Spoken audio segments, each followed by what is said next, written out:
This is a jimmyr.com tutorial, and I'll be teaching you how to use Google as your own peer-to-peer network.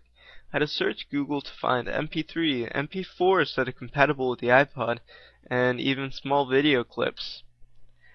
It's a basic index of trick, but I'm going to add my own innovations to remove spam from the search results. I'll go ahead and show you. So I type in title, colon, and then index of. And what that does is it's going to search for directories specifically. Normally directories have the words index of inside them. And what are directories? When I say directories, it means the page doesn't have an index, meaning it's just the files inside the directory listed in order. It can be music files, it can be text files, it doesn't matter, but it doesn't have an index HTML, PHP, or whatever page. So I type the index, and then I type what type of file I want, whether it's MP3, MP4, or finally I guess AVI, I don't know. And what this code does is it says find pages that have the keywords MP3, MP4, or AVI. It can have any of these. So, and then I just search what I want. Like, I'm going to download the song No One Knows. And I'm going to type No One Knows. But here's another innovation.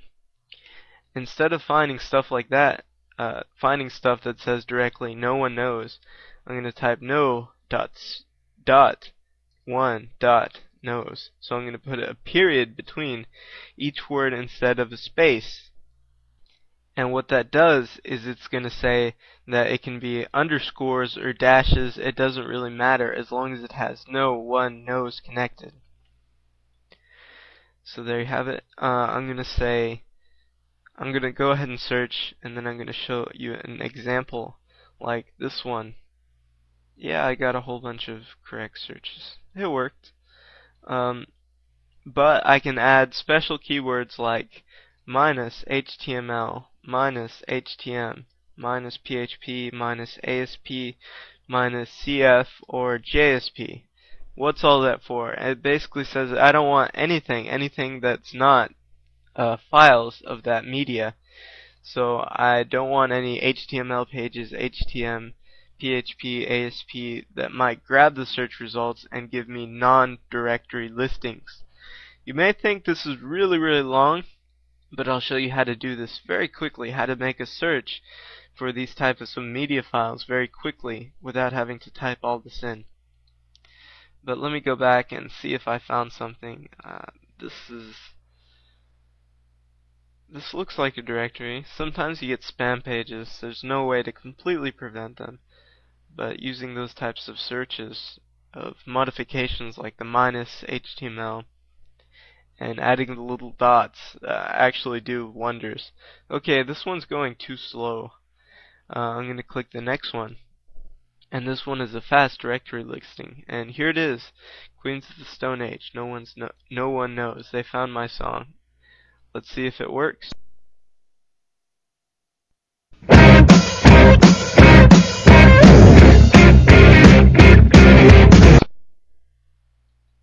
Okay, I downloaded the file and it was very fast. It was much faster than it would have taken on peer-to-peer networks. So now you know that there is a possibility of using Google instead of sites like Limewire, Emule, FrostWire, or torrents to download music. Sometimes you can get the whole directory of all the songs in a CD or something. A lot of students use their web space that's given to them by the universities to share music with their friends. As you can see, the title is very long. You don't want to search for this and memorize all this code just to get your file. So what I'm going to do is I'm going to copy the results. And I'm going to click Control B. This is with Firefox only, sorry. And I'm going to right click and I'm going to add a bookmark. And I'm going to say directory index. I'm going to add the keyword music or something simple, and I'm going to paste the location, and I'm going to scroll to wherever it says the keyword no one knows, and I'm going to put %s in place of what I search for, of the song I search for. I'm going to click OK. And now when I go back to Google or something, or wherever I am, I can type music, no one knows. I'm actually going to search no.1.knows. Remember to replace the spaces with dots. And I'm going to find the same results. So it's very, very easy. I can type whatever, I can search for it, and I can find playlists that have the file. The next thing I'm going to show you is how to search EDU sites, how to search colleges and universities for lectures, for podcasts, and that type of thing. I'm going to search sites.edu, and that's going to give me a huge list of universities. So it's a very, very simple trick to find university sites.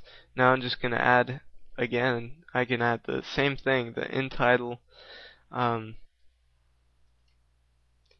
index of, and it's going to give me a whole bunch of directories by universities. Whoops, it didn't. Did I mess up? In title index of. I guess maybe I can search PDF along with it. Yeah, here we go. And here we have a whole bunch of EDU sites that have PDFs. What's the point? I can search PDF. I can search file type :PDF, so I can get only. Whoops, I have to delete the index of. I can search file type PDF, and I can search only ebooks, and I can search stuff like, I don't know, calculus. So I'm going to get a whole bunch of PDF documents on calculus from EDU sites. If I want only from MIT, I can type site mit.edu, and it'll give me a whole bunch of calculus PDF documents from MIT. I could also search lectures. I can say file type is MP3 or MP4 or whatever, and I can just type lecture. I didn't find any. Oh well. Maybe I misspelled something. No. The index of thing is really useful, but remember, you can't use it with a file type. It's again in title :index of, and I can search MP3 files. But you can pick your university. I don't know. I can say berkeley.edu, and I want to learn French from Berkeley. I don't know, whatever courses you have picked. Sometimes teachers archive old tests and stuff, so it's very, very useful if you want to study up on old tests. So all of this is pretty useful if you want complementary material to help you study for a test or something like that. You can quickly search for it on universities. This has been a video tutorial by jimmyr.com. I hope you enjoyed it.